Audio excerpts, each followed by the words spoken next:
Hi, welcome to the April 26th meeting of the CNCF IoT Edge Working Group. We've got a few items on the agenda today, an intro to OpenZiti, followed by a discussion of the Edge native white paper supplemental assets. And I show Brandon, Andy, Frank, Herv, whose name I may have mispronounced, Joel and Philip, as participants or people who nominated that to the agenda.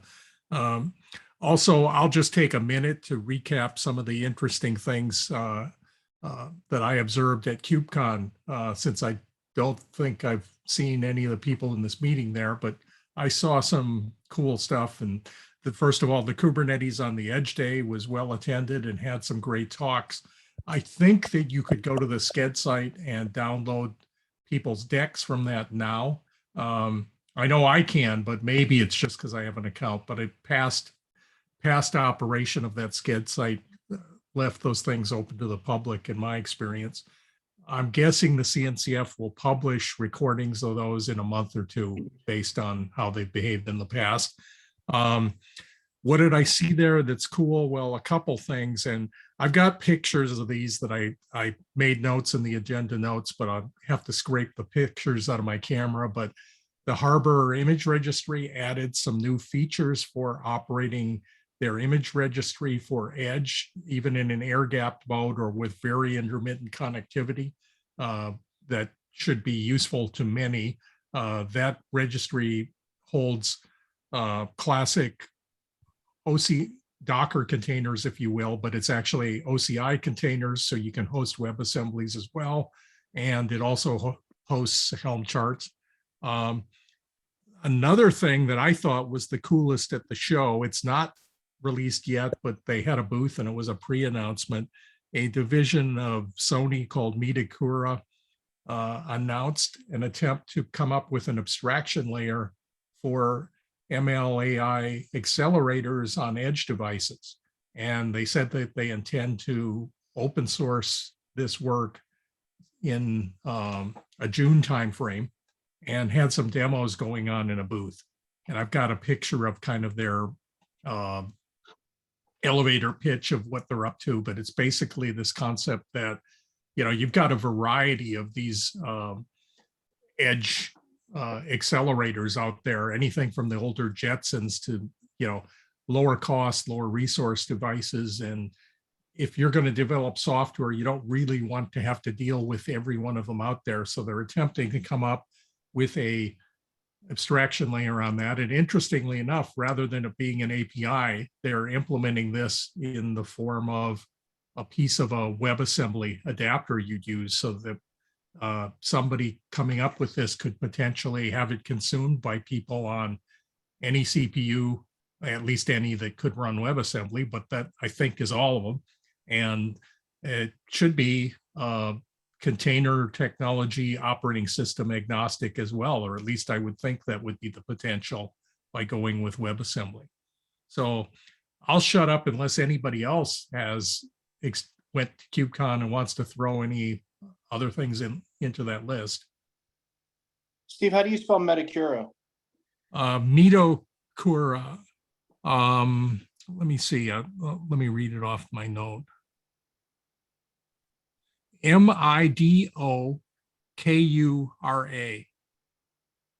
Yeah, I was completely wrong. I'm glad I asked. And as I understand it, okay, it's in the notes now, including a picture. Yeah. So I think it may have been a startup that Sony bought. So it may be, I'm not sure how solid that name is. Yeah, that's correct. Yeah. Okay. Okay, if there's nothing else on KubeCon, I'll turn it over to the intro to OpenZiti. Thanks, Stephen. And thanks for everyone's time today. This came from Victor, who's actually on the call with us. We're both part of the CNCF working group on Zero Trust. And he mentioned this group, which then got me on a rabbit hole of going into white paper, and I saw some very interesting things in there. And then talking within the Slack, someone said, "Hey, why don't you come on and present and see how it impacts?" And I think that will lead into the white paper conversation that comes next. Quick introduction though, what am I doing? Why was I interested, etc., etc. So I work on a open source project called OpenZiti. Our objective is to make it really easy for anyone to embed zero trust networking and software defined networking primitives into anything. If you are familiar with zero trust, you're probably familiar with the service meshes within Kubernetes, which are highly focused on server to server, east-west Kubernetes-based workloads. ZT comes from the opinion that we should be able to apply these capabilities to absolutely anything. So whether you're connecting users to sites or services to services or edge and IoT, you can do that without trusting any networks at all. You do not need VPNs, you don't need public DNS, but yet you can connect things across the WAN, across the LAN, or in any way possible. We do this by operating effectively an overlay network, which can be integrated into anything that either operates at a network level, a host level, or even at an application level using software development kits. For example, we are working with EdgeX Foundry, which is a big project within our sister organization of LF Edge, where they're embedding our Go SDK into all of their packages so that the application can run in a OT edge or IoT edge and not trust the underlying network for that east-west connectivity within that network, or north-south connectivity across the wide area network, as well as potentially attaching to things southbound of that edge environment as well. And so when I came across the white paper and I saw it talking about how to apply zero trust principles in the IoT edge, I thought that is definitely something I want to be contributing to, because I'm already contributing to the CNCF paper on zero trust as applied to cloud native architectures.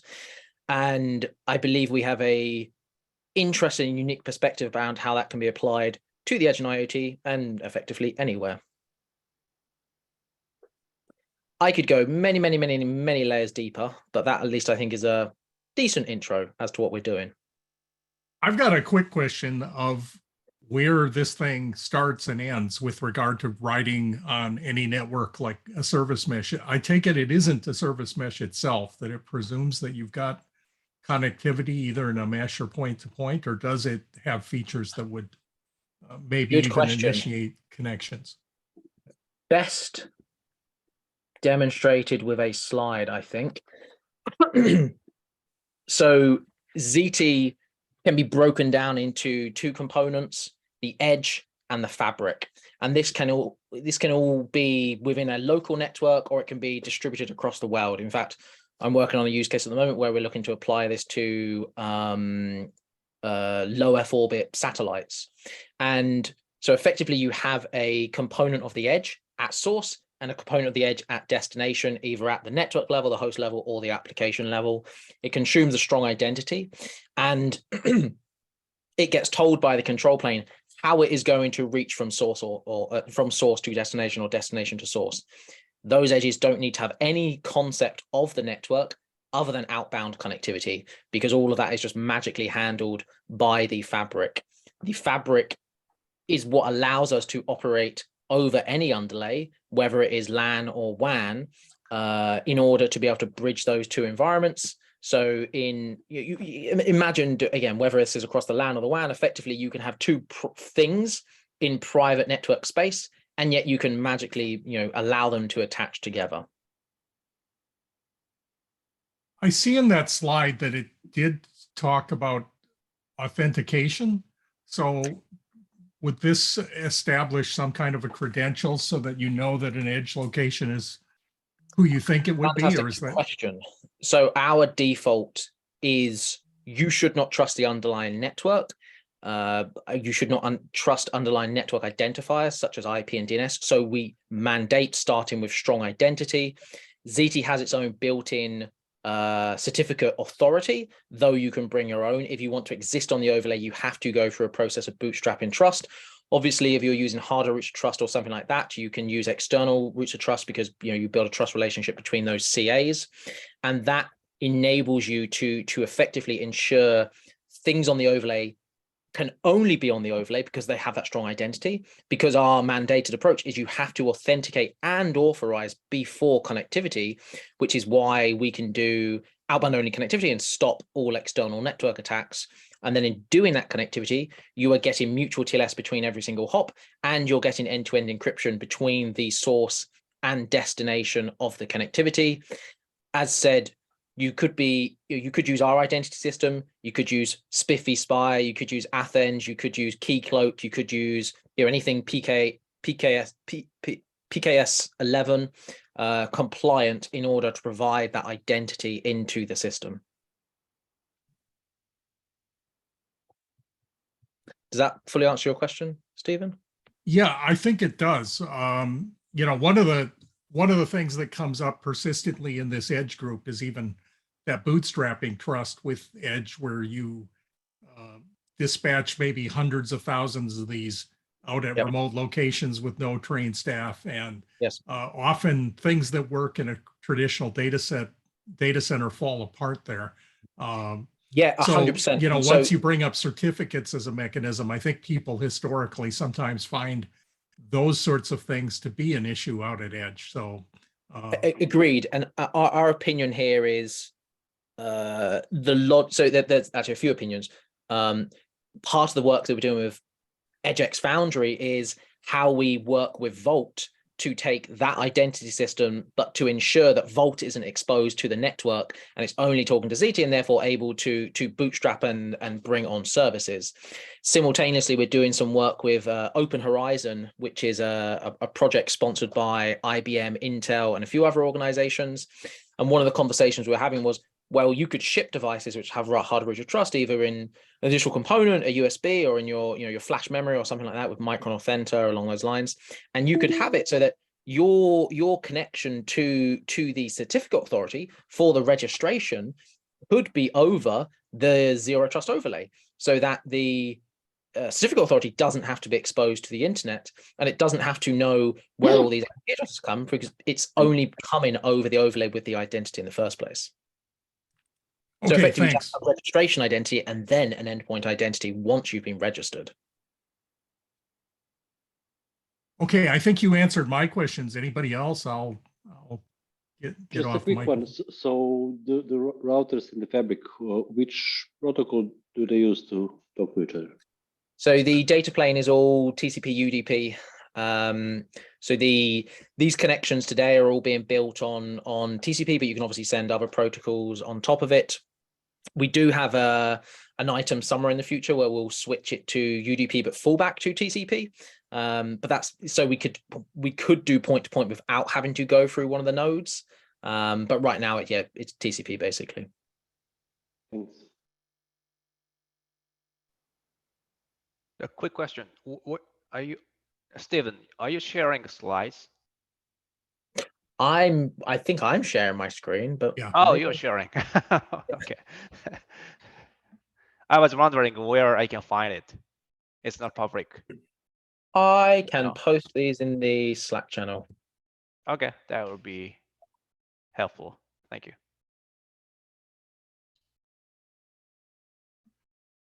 Okay, and if you do that, I'll go and cut and paste them into our running agenda notes document.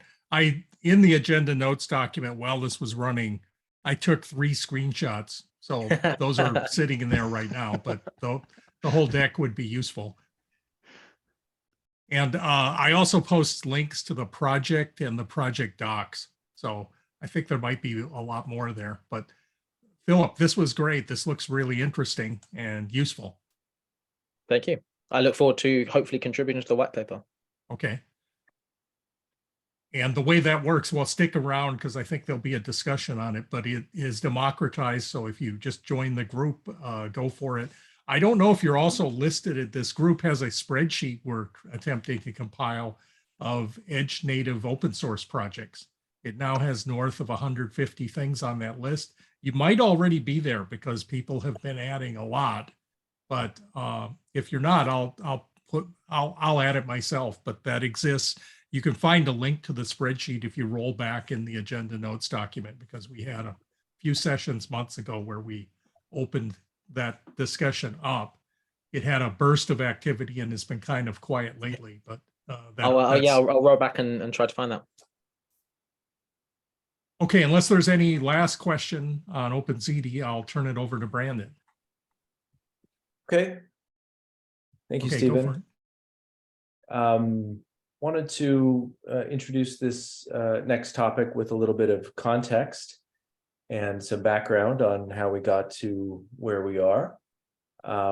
So a smaller group of us, sort of a subset, have been working on an idea of how to expand the Edge native application principles white paper that we published last year. So that as a starting point, I think started our thinking about how to take these principles, which we've now defined, and make them a bit more actionable. And one of the ways to do that is to think about how to apply those principles through development and the behaviors of developers who are creating applications specifically for the edge. Trying to capture a lot of that wisdom, but then think about structuring it in a way that's a little bit more predictable, a little bit more kind of a standardized, from the point of view around development best practices, and how to take these concepts and move them to the next evolution where we feel like they'd be more practical. So rather than proposing that we add on to the existing paper, I think our thinking right now is more about treating this as a supplementary piece. And that, I think, was part of the original intent of the white paper as well, to sort of serve as the foundation and allow for supplementary pieces to come together in congruence with that, and to continue to build on the core principles of the paper and be useful for the industry. So this is our draft effort in doing that. We originally were calling it the manifesto, and we realized that's not a good name. Let's focus on really what this is, and it's about the way it's currently written, design behaviors. So this group includes a few people that have been a part of these ongoing calls, like Andy and Joel that you're familiar with, and also some new names to the group, Frank and Herv.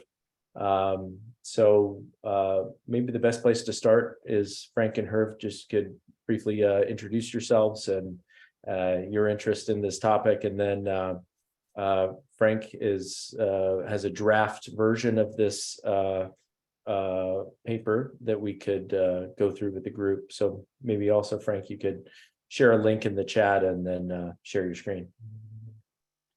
Yeah, I can absolutely do that, Brendan. Yeah, thanks for the intro. And yeah, so on myself, I'm working on a Cisco Edge native project. So this is how this whole thing came together. And a while ago, it was at the One Summit that used to be called like the Open Networking Summit and whatever. Brandon and I met, and we quickly discovered that, well, we were working on very similar things, and that it might be useful to go and at some point join forces. And then I had a detailed read through the white paper as it stood at initially, or the principles white paper. And through discussions with Brendan and Andy, we felt like, yeah, maybe we want to go and put more of a focus from say a developer perspective or an implementer perspective, as how do you kind of make this thing real? And then we started to go and draft something up based on the experience that we've seen, like building applications for the edge. and designing them so that they indeed follow a generic pattern that makes them easy to go and operate and deploy.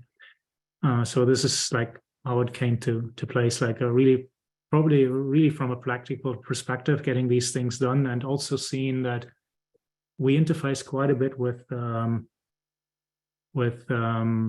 independent software vendors, so smaller companies that have, say, something like 30, 40, 50 not customers, but employees.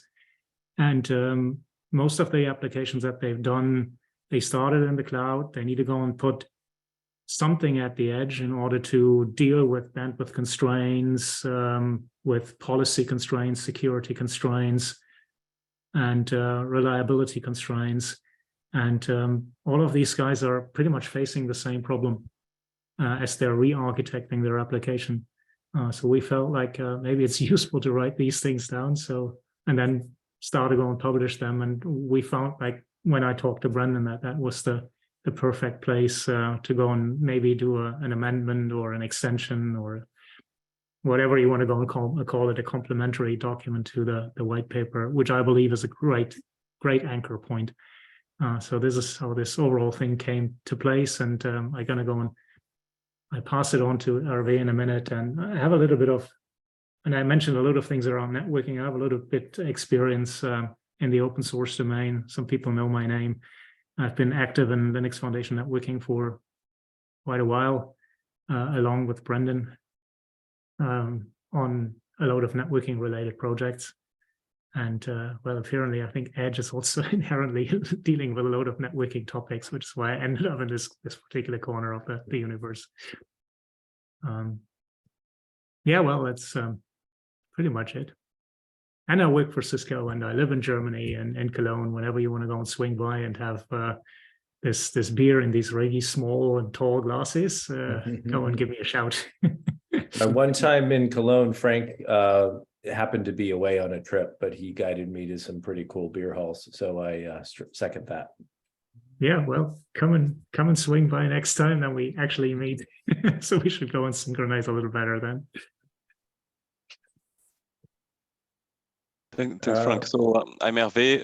I will do it very quickly. I'm working closely with Frank on the same project. I'm based in Switzerland, and yeah, working on Frank on the project at Cisco, and I also worked with him on the document. So nice to meet you all. Great, thank you. Welcome.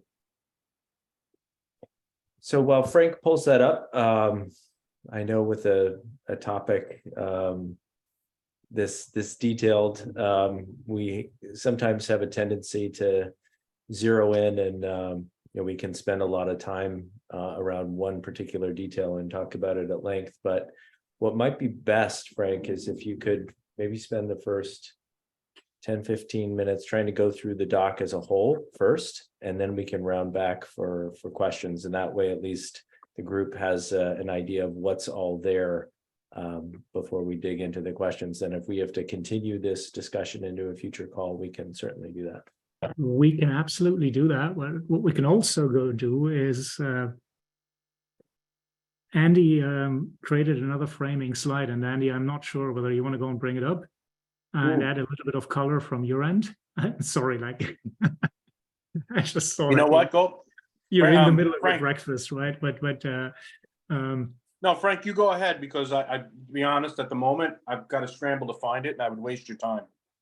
Okay, right, because I know that Andy created something to go and add additional context, but I'm happy to go and share it. If you want to go and tag along, I hope that I got the link right, and I just put that into the Zoom chat. And then Stephen, maybe you can go and carry it over, because I don't think that I have editing rights on the meeting notes document. Okay, I'll cut and paste that. Yeah, Just hopefully it FYI, works. Just try see whether it indeed works. Click on it. If I got it wrong or I did kind of screw it up while cutting and pasting, then if it works for you, then hopefully it works for everybody. And then let me go and try to go and share screen. Well, yeah, I just want to add one thing. Just like somebody Frank needs said, to go and allow me to go and share screen. just a minute. I just want to add that, like Fred said, that networking is quite an interesting part of the whole thing. I just after joining the community, the CNCF Kubernetes community for the past several months, I find a very interesting phenomena is anytime we talk about networking, the assumption is it's all depending on a flat network underneath, so it's not considered. So that's why I think it's interesting that Larry Peterson's presentation, because the network underneath is also being in a way no longer a problem of just the network provider. It can be controlled, managed, programmed. So I guess this is something, I'd love to also probably be part of the discussion. That's another important aspect. We've not really covered that to date, but it would be another important aspect to go and swing in. So I think you're bringing in another good aspect. Yeah. Which is why I think what we clearly have as a draft, it's an early draft. It's relatively rough, and I'm sorry for that roughness. But if we want to go and touch on that and jointly polish, I'm more for that. Let me go and see. Now I'm allowed to share screen. Yeah. By the way, Frank, on the edit access for these docs, there's a Google group behind this group. And if you join that Google group using a Google ID and are logged on to that same ID at the time you edit the doc, you should have full edit permission to anything we make. And if you're working on a new draft, I'd suggest that you grant edit access to that. I think you can take the name of the group. I'm rusty on having done that, but you just add the group and give them permission. And then you don't have to deal with all of these people asking you permission, which can build up and be a nuisance. Well, I can open it up to the world. I have no problems with that even, right? So it's like, there's no secrets in here. I think we're writing a white paper in order to reach the world. Historically, the reason the CNCF at least has some gate on it rather than wide open is we've had some unfortunate incidents of trolls who have nothing better to do but, inject garbage into documents for their own entertainment. So, yeah, we had the same problems at LFN. And so, yeah. That's the unfortunate world that we live in. I very much agree with that. I also shared the Larry has a book actually, Edge computing and basically 5G and edge computing. So I think it would be great to maybe I think between this edge paper and all this. I think that book can be also used as a kind of reference. One thing I find interesting is I know WebAssembly, it can run monolith. That's probably why in the white paper it mentioned that monolith is a kind of a doesn't have to be microservices basically in Edge.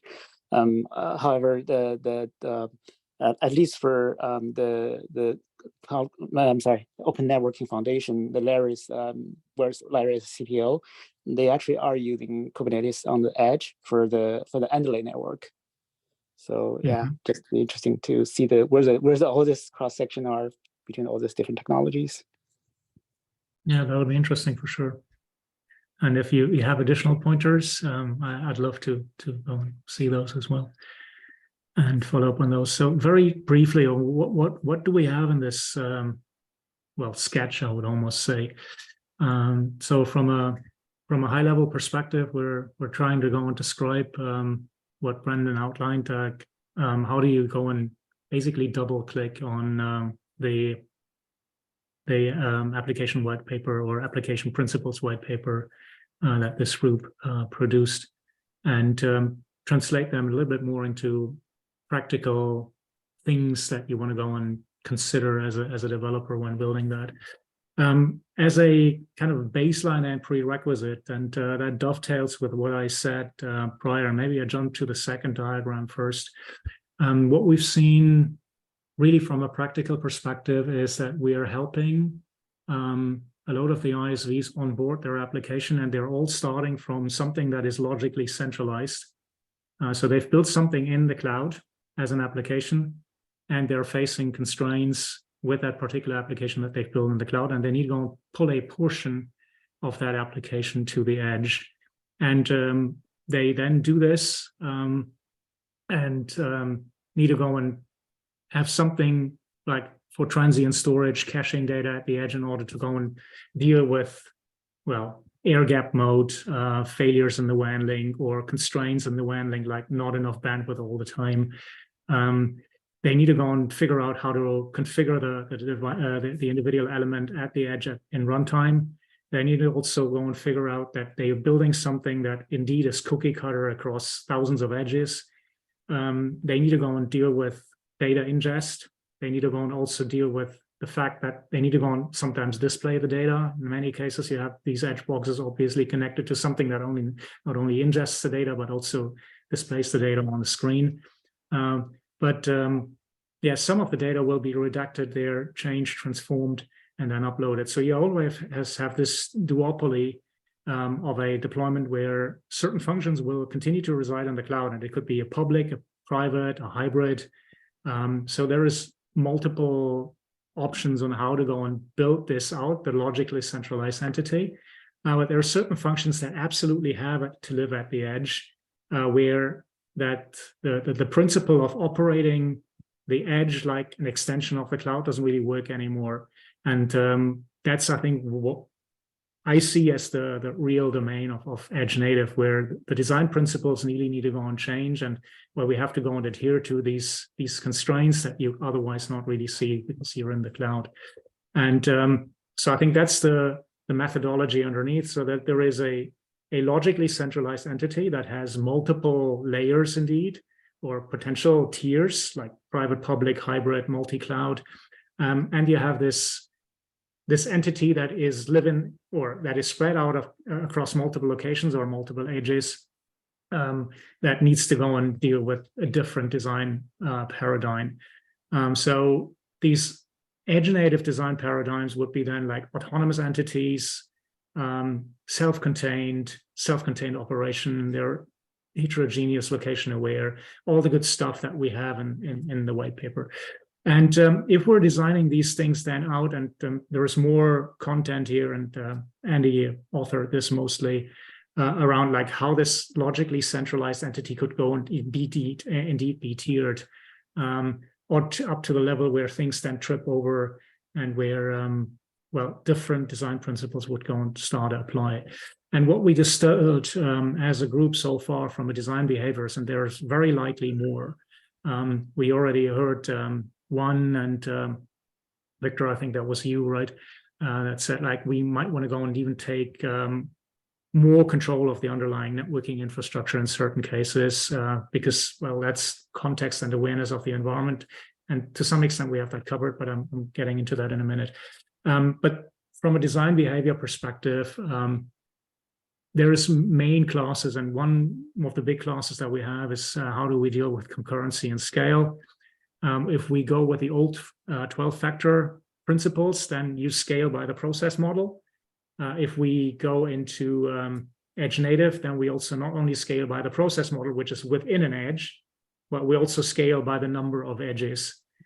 So we scale by basically location. And that's something to go and keep in mind, because when we scale by location, we start to go and not treat only processes as cattle, we start to go and treat locations as cattle. So that locations are kind of cookie cutter, instead of we're treating a location as a specific entity and treating it as a pet, like we do with, say, multi-cluster designs in the cloud. The second thing is around like, how do we declare dependencies and policies? And that's again an extension of what we have with 12-factor, that we declare dependencies and isolate policies between the edge and the cloud, and that we are defining these policies in a way that the edges can indeed decide autonomously on the fulfillment of these policies, so that they're completely self-contained, even if the internet like disappears, or the connection to the cloud disappears, or the connection to the central entity disappears. Linked to the principle that we already discussed from a scale perspective is this principle of disposability. So if we go with pure cloud native, we just separate code and data, but here, and that allows us to go and treat a process as a disposable entity. we can go one step further if we're now scaling not only by the process model, but also by the edge location model. These edges become disposable entities that need to go and adhere to the same principles. Like you need to go and decouple what you keep as local state and what you have as persistent state in the cloud, so that we can go and make individual locations, edge locations, disposable. The next point is, and that probably dovetails quite well, Victor, with what you were saying, and it's again a good point that Andy raised in the discussions early on, is capability sensitivity, because as soon as you're at the edge, you are typically interfacing with something, and that's what I said in the opening. Like you either need to ingest something, or you need to display something, or need to do both. But you also need to be possibly aware, and I think that, Victor, that was your point, about what is underlying there. What network do you have? What are the specific constraints? And these constraints could all be around, like we even mentioned that here, network bandwidth, compute power, sensors, cameras, displays, whatever. But that knowledge needs to be typically ingested in order to go and deal with the application environment. Another thing is around storage, and I mentioned that already, right? So as soon as we want to go and persist data, if we want to go and deal with failure at the edge in a way that we are treating these edges almost like, treating these edges as cattle, as things that can be lost at any point in time, we can't really persist data there. But we need to go and make sure that we persist the data in a space, in the centrally local, or in this logically centralized entity. In many cases, we're calling this cloud, I think, interchangeably, the local data storage is only of temporary nature instead of permanent nature. And we need to go and build it in a way that we do this properly. And that includes, like, well, if you're dealing things with a temporary nature and you need to resync with the cloud, what do you do if you lose the cloud and then you need to resync once you're reconnecting? That might cause even a DOS attack on your cloud entity. So I found all of these things need to be taken into account. Another aspect, once we're building things out, is metrics and logs, heavily discussed in academia. And then many people found that, well, if you export all the logs from your site, then you're not doing anything else because you're clogging your bandwidth, your uplink. So the overall principle is to go and focus on metrics and not on logs. That is where we really differ, I think, from old 12-factor. Because 12-factor was still like logging centric. I think the edge and edge native is really something that is metrics centric, so that we're exporting information instead of like raw information, raw data. So transformed data is always better to be upstream because that has higher density of information. And then the final point is around the operational principles. And many of that is already mentioned in the principles white paper, right? So if we're assuming a non-expert operator, then we can also not assume a load of, say, capability from an operations perspective at the edge. We need to go and deal with the very simple edge operations to the level that, you can go and power cycle the device, you might factory reset the device, but that's about it. We can't really debug. There's no way to go and kubectl to an edge device to go and fix it. We have to go and look for procedures that are automatically like self-recovering. And a lot of these things are obviously intertwined. Right? So as soon as you design for anything can fail at any point in time, you can also go and come to easier operational principles. So I think, that's pretty much what we have. Like, so we try to go and touch on a couple of points that are basically takeaways from what we've seen as we started to go and redesign some of the apps that were very cloud focused initially, and then where certain portions of these apps needed to be taken to the edge because, well, for bandwidth, policy, security, or whatever reasons, so that certain things had to go and live at the edge that are complementary to the cloud. And then one thing before I take a breath here, Joel came up with a pretty good idea, and it's not really in here, but what Joel said, and then I'm working on something along those lines, is what if we had an example like we all know the sock shop, right? For cloud native. Can we have a very simple thing for Edge, way simpler than the sock shop, obviously, but a very simple application that would go and pretty much depict or put an application example complementary to these rules here or guidances that would help reflect how we would go and apply these things in a practical example. And then that's something that I started looking into together with Joel. We're not yet there, but well, we hope to be there in a couple of weeks.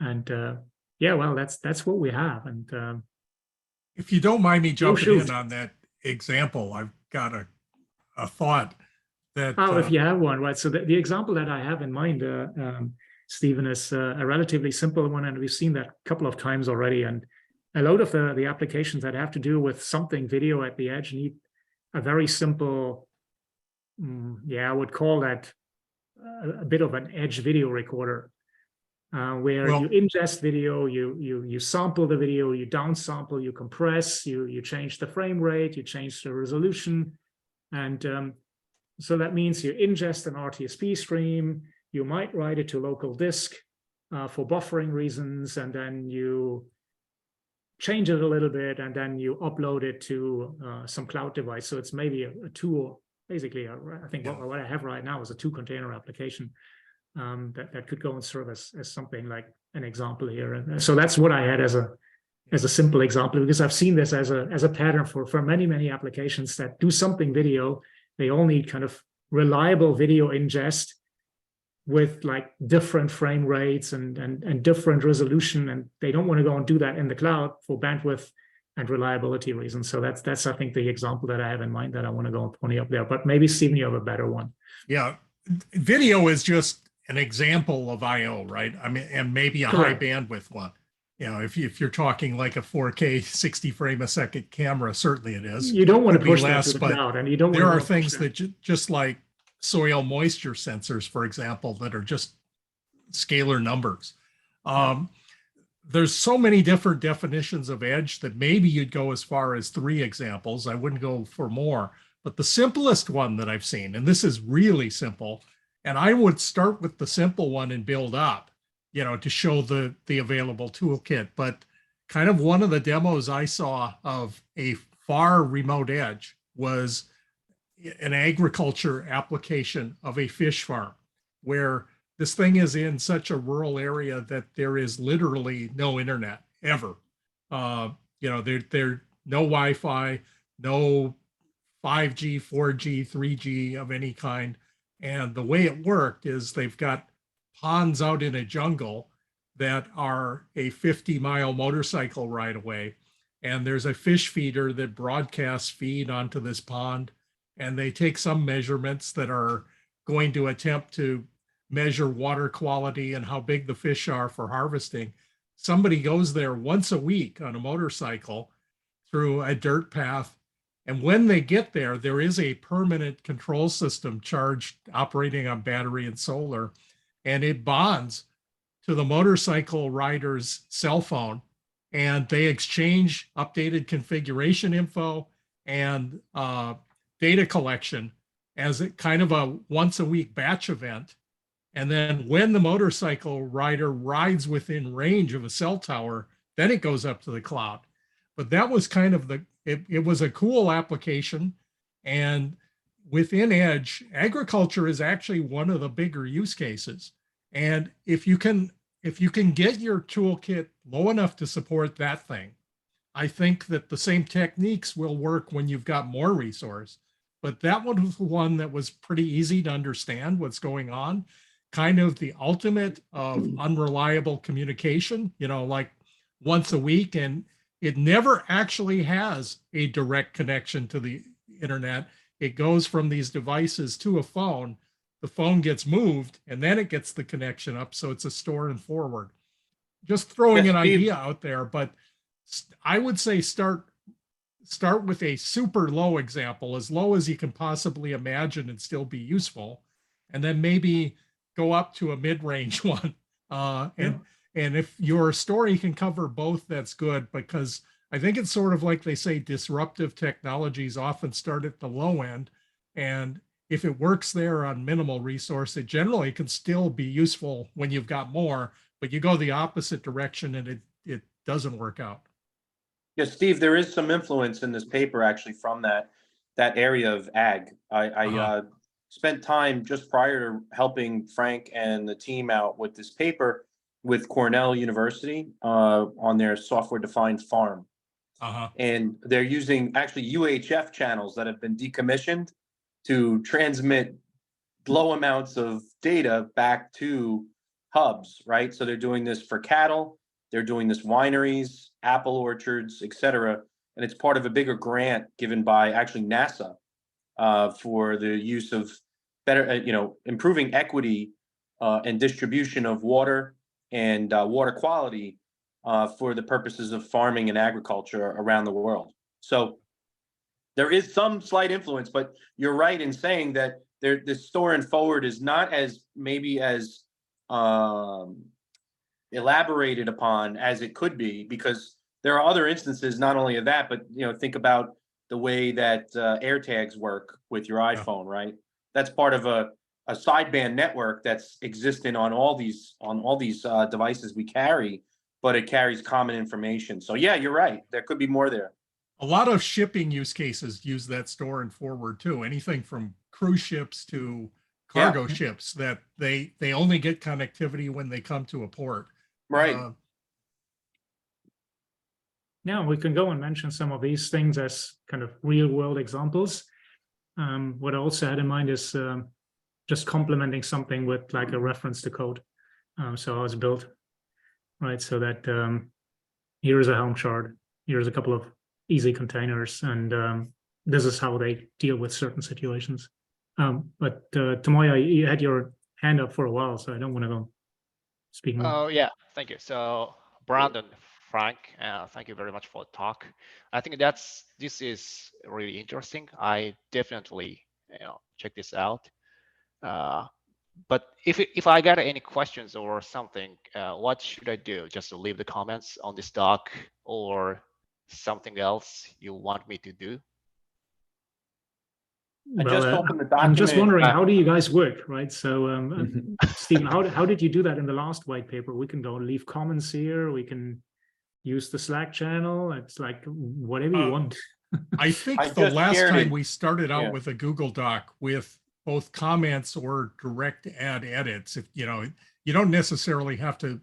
If you have valuable content to add, I'd say just go put it in there rather than have somebody approve it. But if you want to, propose an alteration to something that you already found there, maybe the comment works best. But it was pretty open. Brandon, you, I think, were more vigorously active in that effort than I was. So maybe you can add a little color here too. Yeah, I would, just treat this as an open community doc. This is the first time it's been presented to the community, so this is kind of the starting point.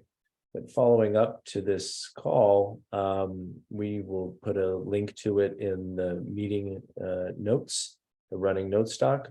We should also put out a call for review inside of the Google group and over Slack. That's what Kate asked me to do last time. And that, informs folks, who aren't able to make these calls that there's something for them to do if they're so interested, so inclined. The edits come in, the comments come in, and then in future calls, we go through those and we can consolidate, we can accept, we can reject, and then we get to a point where we feel like everything's there that needs to be there in terms of rough content. And then what's happens at the end is that we go through with just a finer tune on editing and presentation and flow, and then we get it ready for finalization. But we're still a couple months away from that, I'd say, and this is our first step on making it available to all. What I find is joining this call is it's a really broad topic. At first, I thought it was about WebAssembly, to be honest. And then of course, this is about so many things. Maybe it'll be better to really classify the topics into area. So maybe that doesn't even have to be in this meeting, can be like offline, for that week, people can comment on the Slack channel. This way, for that week, at least people just focus on one area, and this way can get more specific productive progress made on the topic. Yeah, well, we've done a few meetings prior, and Brandon mentioned that. And if there is a specific area that we really want to go and double click on, we can go and schedule a dedicated meeting with interested parties. So that's obviously always an option. I think in the early days of the prior white paper, we let the document settle just by group text edits. But at some point, we get to the point where it's worth just putting in you can put an agenda item in the meeting series for this group and just take over a meeting for kind of a walkthrough where some host would scroll through the document, and if we have unresolved comments, just close those out and allow for group comments. We don't want to do that every meeting because not all of our audience is interested in that white paper. I think there are probably most people are more like lurkers who want to see the final result rather than, it's often people employed by vendors who have an interest in calling it part of their job to go work on this, and the others just would wait for the dust to settle and go look at the result. But yeah, you're welcome to put yourself on the agenda, just not week after week, but intermittently just go for that. Yeah, it tends to work itself out. The people that are interested and want to contribute do, and that activity is recorded on these calls and in the doc itself. And once all that's been reviewed and processed, we're funneling it down into a finished product for now, as they say. But yeah, we can entertain new ideas here at this stage, but soon we want to start limiting what gets added to this so it has a definitive start and stopping point. And then once this is finalized, of course, the group is more than welcome to think about what other areas we might want to take.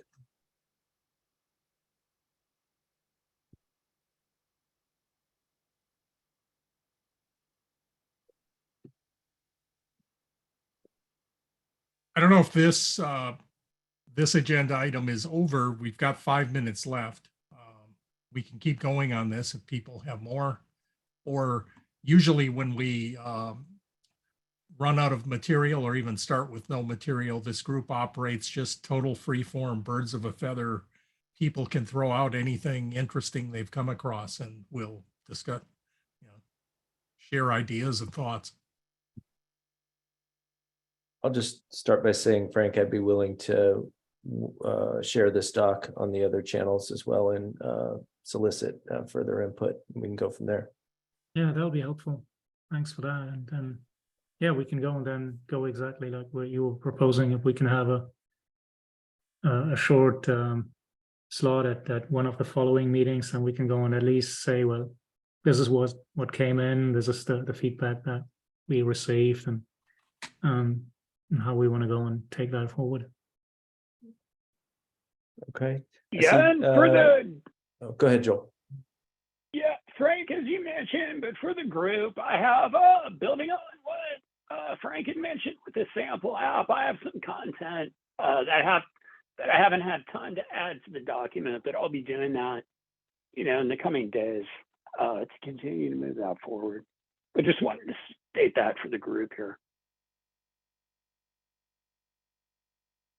I see Kate's joined us now as well. Hey, Kate. Hi, everyone. Sorry for the delay. Oh, no worries. Not sure how much of that you heard, but we were able to get through the idea here as a first step with this group. Yeah, that's great to hear. And thanks for sharing the link. I'm excited to read through it. And it's a bit drinking from the fire hose, right? I understand that because it's all like written text, all new. So maybe we just kind of let it settle in a little bit, and then we can go and take another round of discussion maybe in the next meeting or so. And then just like go shoot, right? There's this rough, leave comments in the document or wherever you want. We'll find it.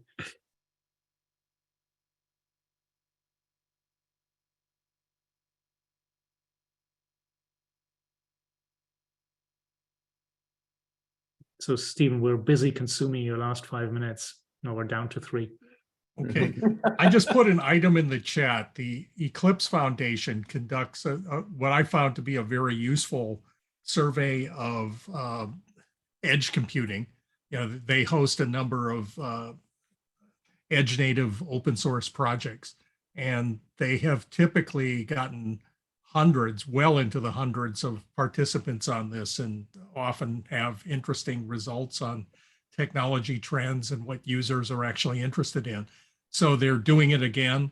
I put this link here. This is sort of a kit that is more geared towards, not the link to the surveys in there, but this is geared towards people who have organizations and want to circulate it. So I'll put the direct link to the poll in our Slack channel in a day or two after I look over this, but just got it this morning. But I think that this kind of survey is valuable to the community. So I encourage people to go take a look at this, and maybe if you've got a user base for some project you run, or you know, are engaged in edge related groups, go take a look at that. Yeah, so that's very helpful. Is there any other organization like reports or kind of a similar discussion on edge computing other than this? You know, most of the analyst groups have some kind of edge thing, anything from Gartner to ARC to whatever. Often you have to pay for those. You know, they're sort of commissioned by big corporate vendors, and this one is by an open source group. Historically, I think this group tried to do a survey once, but I don't think we got, I think we got maybe 100 participants, and the Eclipse Foundation seems to have been out there a little bit longer with projects and gets a bit more traction on their survey. Just to get an idea of it, you can just Google search for last year's results, and you can see the kind of things that are in there. And I've always found it useful. You know, even if you give a talk on edge, you often want to open it with, you know, kind of the pitch deck kind of thing of, you know, what the potential is and why people are interested in this topic kind of thing. And rather than make up your own speculation, it's always good to quote an actual survey, you know, where you can say, according to this recent survey of 800 users, this is what's going on, and these are some of the issues people are facing, that kind of thing. So just having things out there help us make decisions and give us an idea of what to focus on and get feedback. Actually, the biggest question, even I think even for the largest company, there's question of, should we do edge? Does the white paper that's already published answer that? I read it briefly, got very good content, but does the paper itself answer the question, why should we company do edge computing? No, I don't think it does. I think it's more of the audience, if we're talking about the first one, actually, I came in late, so maybe you're asking about the second one, but the first one was focused on, you already are bought into the fact that you want to run your applications on the edge. Here is how. That's an interesting point, whether we'd want a paper like that to come out of the working group. Yeah, I think personally that kind of sounds like a different paper, useful, but you know, the why is different from the how and the what of what's available, and they're all valuable.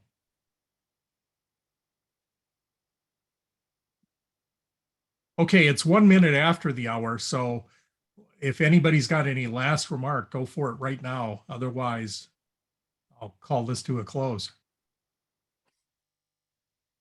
Okay, well, thanks for attending, and this was at an unusual time period, so I think we've got another meeting scheduled in just 1 week. So we'll see you then. Thanks for attending. Thanks, guys. Thank Happy you. to join the Bye-bye. party.